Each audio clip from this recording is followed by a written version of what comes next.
Hi, my name is Rukma Iftikhar. I'm from Group 17. My other group members are Ritush and Asif.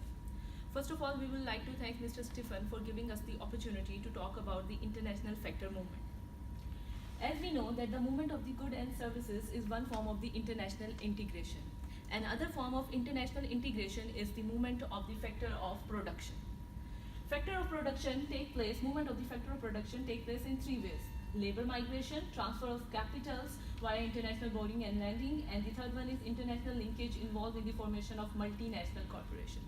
Let's talk about the labor mobility. Labor mobility is basically the movement of the labor between two countries. But to see the effect, how this affect the economy of the world, we have to make few assumptions for that. The assumptions are that there are only two countries, home and foreign, and there are only two factors of production, labor and land. Both countries produce only one good. Other one is both countries have the same technology, means there is no technology difference in them. Home is the labor abundant country and foreign is the land abundant country. And now let's see, the other assumption is that suppose that the worker are able to move freely, I mean there is no cost for their movement of the labor between the two countries. Home worker would like to move to foreign until the marginal product of labor is same in the two countries. We have to understand these things better by the figures, which is, this figure represents us that there is the home country and the foreign country. At the start, on the x-axis we see the employment, labor employment, and on y-axis we see the marginal productivity of labor for both homes and foreign country. The labor force at home country at the starting point is at point C, whereas for the foreign country is at point B.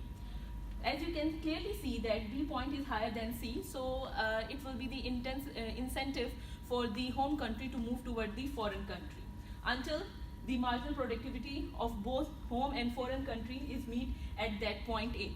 And the area, which is ABC, this gives you the total positive effect which you get by the labor mobility between the home country and the foreign country. So this is the positive effect of the labor mobility, which is explained in this way as well. It helps correct imbalance between high and low employment regions of the world. And the other one is it promotes the disseminations of knowledge and innovation across the world. Let's see the real facts and figures. Over here, there is a mega migration trends to advanced economy. It is in 2012. It's basically expressed the results that the immigration representing 70% of increase in the workforce in Europe, United States and Canada with their respective amounts, and because of that they represent 14% of the increase in the highly educated labor force in Europe, in United States and Canada. The percentage is given, you can clearly see the percentage, and because of this percentage we can clearly say that this is a huge benefit in terms of the economy. But with the labor mobility, where there is the beneficial for the economy point of view, there is also some drawbacks. But first we look at what is the in the countries of the destination. There are the challenges which occur in the country of the destination. There may be the shortage of health services, transport services, housing problems because of the large number of labor they are going to the foreign country, the destination country. That's why there might be the problem of that thing over there. As well as in the country of the origins, there might be the problem can be the negative on GDP because large number of people they are going from that country to the other country. So these are the challenges, and previously you see that how it will be beneficial for the country for the labor mobility in free trade. Okay, thank you. Thank you, Rukma, for giving me to speak on the topic of international borrowing and lending as one key factor in the international factor movement. So international borrowing and lending can be seen as a trade between two countries. It's like borrowing and lending for the trade of present consumption, and it's for the future consumption after then the trade of one can good for another. It's like one country is lending money to another country for the sake of interest and say for the sake of future consumptions. So if we say go for the topic of like intermodal production possibilities and trade, like imagine if a economy that consumes only one good and that exists only for 2 periods, like for seasons or some sort of things. There could be a trade-off in present and future production of the consumption of goods. Its shape will differ among countries. Some countries will be biased towards the present output, and this must be a vice versa in other country, like they must be biased for the future output. This is a figure in which it was shown like future consumption and the present consumption on x-axis and y-axis. So if we go over the real interest rate, which every country is keen to get from another country, we can say like a country can trade over time by borrowing or lending. When a country borrows, it gets the right to purchase some of the quantity of consumption at present in return. For repayment of large quantity in the future, if we want to calculate the interest rate, we got the formula for the interest rate where R is the interest rate, the present interest rate going on this time.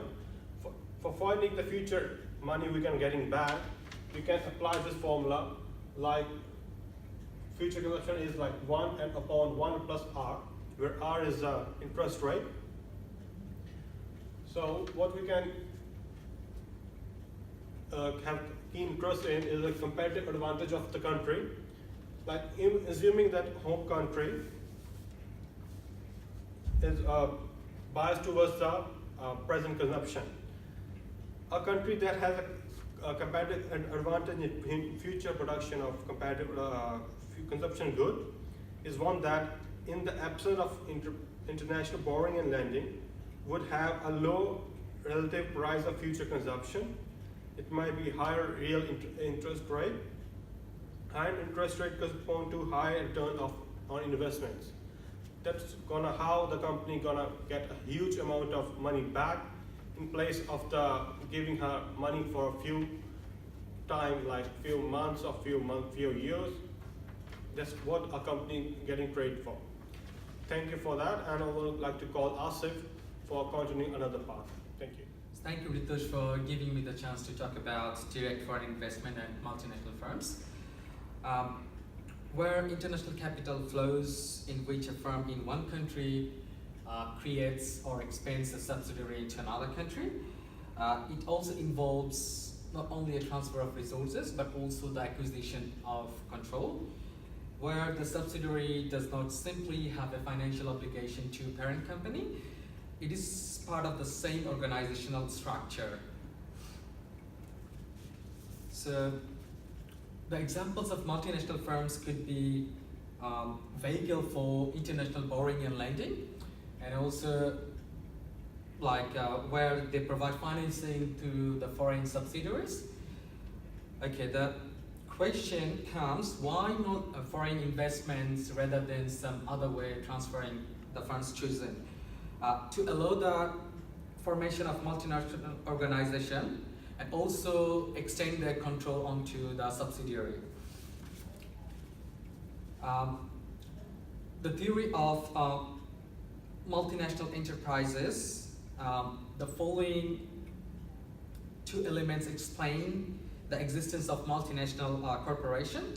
The first one is location motive, where a good is produced in 2 or more different countries rather than in one, because of availability of resources, the cheaper transportation cost or logistic cost, and also the barrier of trade. And the second one is internalization motive, where a good produced in different location by the same firm rather than by separate firms, because it is more profitable to carry transaction on the same technology and managerial skills. So those are the two factors, which is like technology transfer and vertical integration is part of internalization method or theory. So on to the multinational firms in practice. So multinational firms play an important part in the world's trade and investments. For example, half of the United States imports regarded a transaction between branches of multinational firms, and also it accounts for 24% of the total trade value. And multinational firms could be domestic or overseas owned, and foreign-owned multinational firms play an important role in most economies, especially in the United States, United Kingdom. So on the figure shown above on the table 7.1, we can see that about a quarter of France sales and value-added employment contributed by multinational corporations. And on the other part, in United Kingdom, it's about 20% and on the sales and 40% into the total employment of the country. The data supplied by United States Commerce Department.